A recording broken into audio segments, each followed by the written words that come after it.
من نوه دارم بچه آدم وقتی اونا رو ببینه بعد Президент Ирана Масуд Пезешкиан раскритиковал президента США Дональда Трампа, говоря о последних событиях на Ближнем Востоке.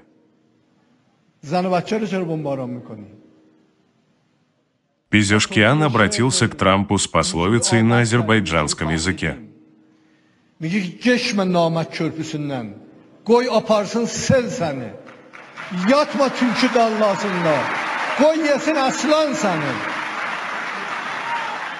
Не переходи через мост предателя, лучше пусть тебя унесет поток, не лежи в тени лисы, лучше пусть тебя съест лев.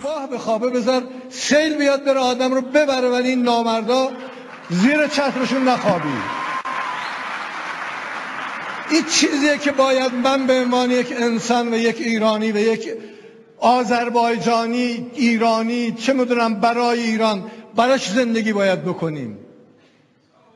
ما ممکنه با هم حرف داشته باشیم، ممکنه با هم اختلاف، من تو راه به بچه‌ها میگم همیشه هم اینجوری بوده. پسرم یه سلیقه داره، من یه سلیقه دارم، دخترم یه سلیقه، من سلیقه. به خاطر سلیقه که آدم با هم دعوا نمیکنه.